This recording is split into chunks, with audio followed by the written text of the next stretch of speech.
places in the NRL, and you can see why. He's an exciting, entertaining player. I've enjoyed watching him for the last 2 or 3 years, so having him in our league is a boost for our league, I would say, for sure. Yeah, absolutely. Staying with hookers then, Hull FC vice-captain and hooker Danny Houghton has signed a new deal with the Challenge Cup winners and will stay at the club until 2020. I've tasted success with winning the Challenge Cup, and I want to do that over and over again, Houghton told the club website. Houghton. Yeah, mate. Houghton. Yeah, mate, exactly. Great news, stability, vastly experienced, loves the club. What's not to like about this if you're a good bit of business for club and player? Absolutely, steady away really. Salford Red Devils have appointed retired referee Richard Silverwood to improve team discipline, presumably that's just on the field, and plan to recruit their own salary cap manager. Salford were docked 6 points in April for salary cap rule breaches, costing them a top 8 spot in Super League. Silverwood, who's 40, officiated in the Super League for 15 years and took charge of the 2013 Rugby League World Cup final. Richard will be working with the players to try and improve their discipline, said owner Marwan Kukash. We have been conceding far too many penalties. Recently, the penalty count at Leeds last week was 14-6, and you can't win games from that position. He will be reviewing every game and helping the players understand where they went wrong. He started this week, and he will be with us for the long term. Well, I suppose this goes to what we were just saying before the double hooker news.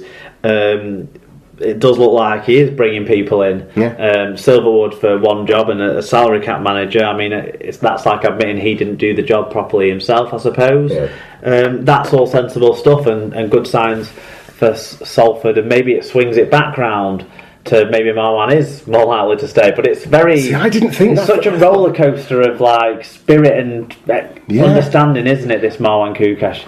I went the other way though when these appointments got announced. It was like, we're going to bring in this guy to work on discipline, and this is going to be the guy who's going to look after the salary cap. And I'm waiting to see if they put a couple more in place, because it sounds to me like Kukash is putting things in place so that he can step back and or pull the plug in terms of his involvement, and he wants to do it. But why would he be signing long-term contracts with people if he's going to pull the plug, because all those contracts will become redundant, won't they? Maybe they'll carry over into the new owner. I don't know. Maybe there'll be something that rolls over. Or maybe he wants to own the club but step away from the day-to-day running of the club to possibly get himself out of the public eye. I think we'll know a lot more in 4 or 5 weeks' time. Yeah, personally, I hope Salford stay up and Marwan stays in the game, but modifies his ways a little bit. Yeah. Personally. No, I really want Salford to stay up. But I think they're not the team I want relegated. It's certainly sensible. Absolutely. Staying with Salford, their mid-season signing Felice Mateo has left Salford after just a handful of appearances. Salford confirmed that Mateo had been released from the remainder of his contract to return to Australia for family reasons. The 32-year-old joined the Red Devils at the end of July from Manly Sea Eagles. He made 3 appearances. No more meat fellatio for us. No, it's a shame, isn't it? Because the guy's got bags of talent and skill and entertainment value, and he would have been a player who, I mean, obviously there was talk of him potentially signing for Wakefield and for next year or Salford longer term or whatever, but does that gone out the water now with this family reason? Well, you'd think someone's tapped him up from down under and said, look, there's a chance of there's a contract for you down here, and he's gone for that. Maybe he's not getting no younger. It's a big move. It's a big move going across the world, and for some people it just doesn't work out. It's a massive step. It didn't work out for him moving to Manly from New Zealand. From New Zealand, and that's that's a much smaller stretch of water, isn't it? But good luck to me in whatever he does. Wakefield Trinity have agreed a deal in principle to stay at Bellevue for next season with the new owners 88M Group. Is that 88M or 88 million, do you think? Or metres, I don't know. Possibly.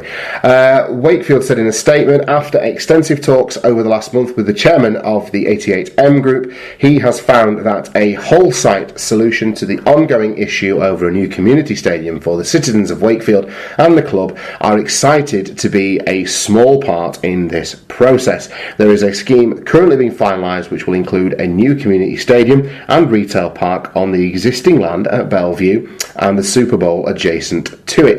If the other parties currently involved in the Newmarket site are willing to involve themselves in this solution, then there is no reason why the new community stadium cannot be up and running in less than 2 years. 88M Group have already had an initial stadium design drawn up and are looking to upgrade these to a full 3D model in the next 2 weeks. This solution solves This solution solves every party's current problems. The club are happy to support 88M Group's ambitions in this regard. However, if there is no concrete action within the next 6 to 12 months from the parties involved, then the club will have no option but to relocate to a different venue, and the chairman of 88M Group is aware and supportive of this.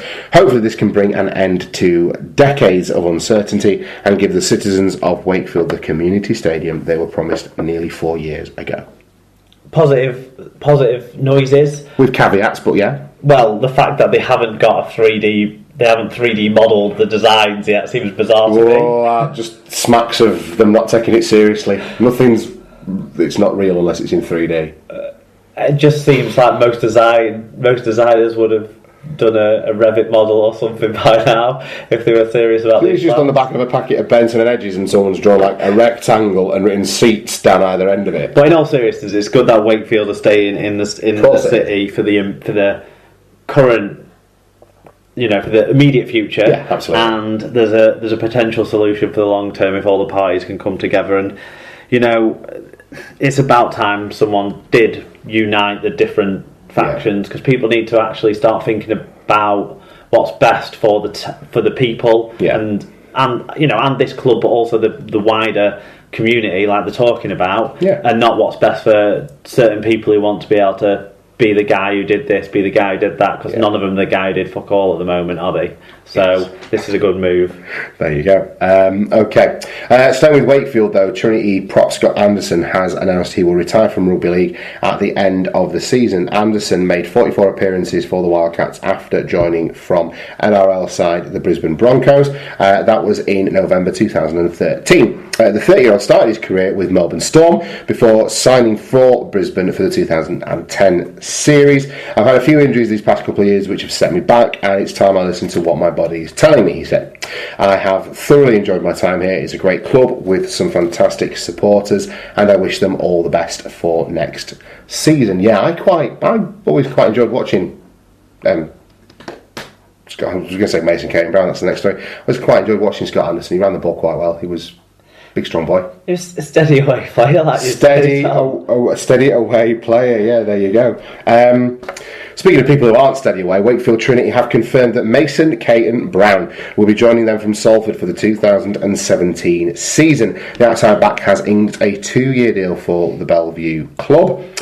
Trinity coach Chris Chester is delighted that the 23-year-old is joining the squad. Mason will be a great addition to Wakefield. He is a quick and powerful player, and I'm looking forward to working with him next season, Chester told the club's official website. Do you think this is a case of replacing one pacey, young, promising winger with another and getting your ducks in a row for when someone like Tom Johnson gets a bigger deal? I'm more inclined to think that they lack depth in the outside backs with someone like Craig Hall going and that sort of thing. So I think it's more filling up your squad with a bit more depth, and I think is a talented player. Absolutely. Who has shown in the few appearances been able to make this year because of either people ahead of him in the squad or that long injury he suffered from the Danny Brough, was it, tackle, that he's got stuff to offer still in this league, so I think it's a good deal for all around. I think it's sensible. Good deal for player and club. Brisbane and England centre Jack Reed has retired because of shoulder issues. Reed has had 4 operations on his shoulder and has been trying to recover from a serious shoulder complaint he suffered this season. Jack Reed has received medical advice that he won't be able to play at the top level again. The 28-year-old had played 128 times in the NRL and scored 49 tries for the Broncos. Made his NRL debut in 2011. Born in Silsden, West Yorkshire, Reed was raised in North Queensland. He made his Test debut for England in 2012 and played 4 matches, scoring twice. Feedback on this one too. It's a shame that he's still relatively young. Forced to retire, but health concerns and your longevity afterwards are just as important, aren't they? And we can't say, he's not shown resilience, because a guy that pasty and ginger growing up in North Queensland has had to show a lot of resilience. He hasn't just burst into flames, really, isn't it? Alfie Wolf got in touch. He said, "There you go, Atkins for England it is then.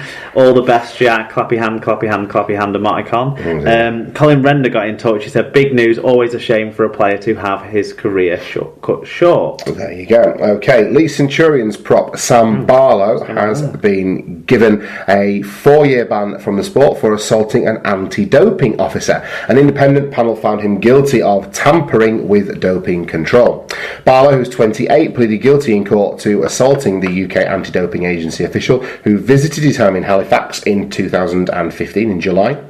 Barlow will be sentenced for common assault at Bradford Crown Court on the 30th of September. The Scotland International released a statement on Wednesday saying he planned to lodge an appeal against his ban at the High Court.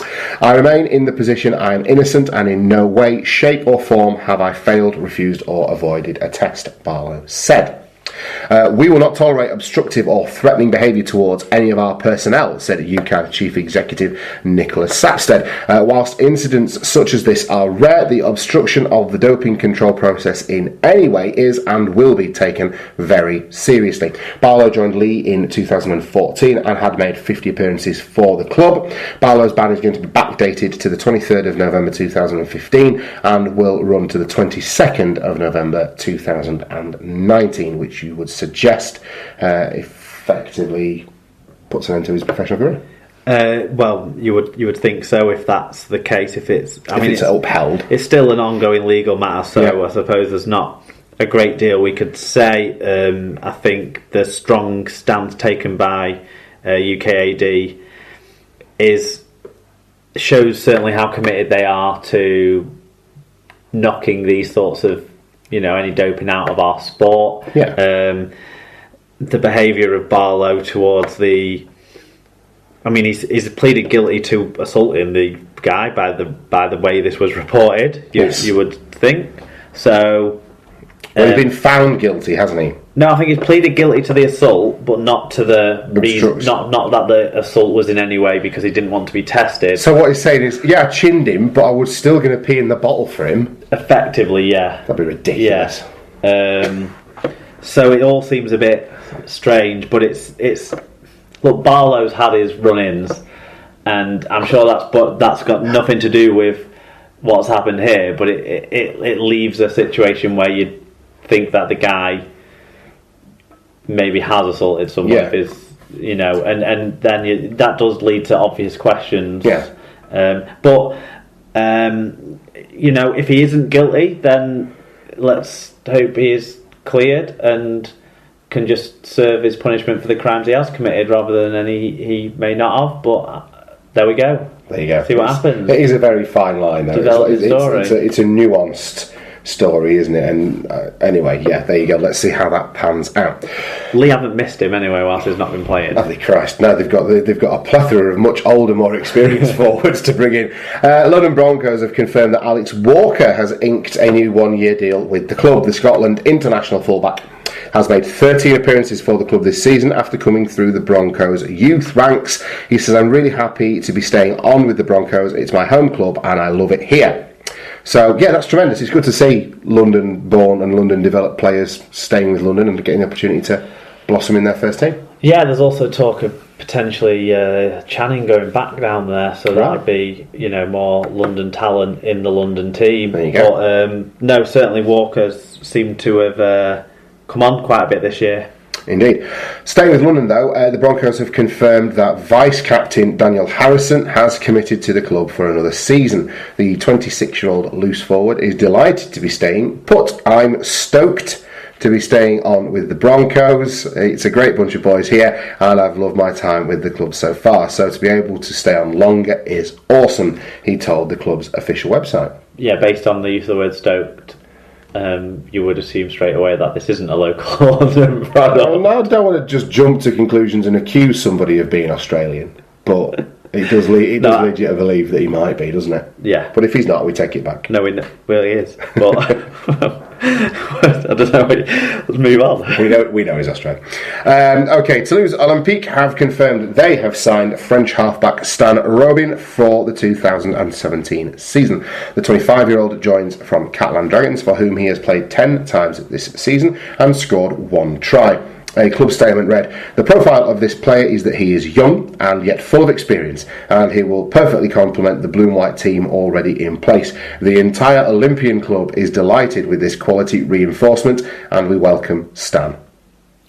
Good luck. Yeah, this is the first of a few signings I expect to see Toulouse make in the off-season.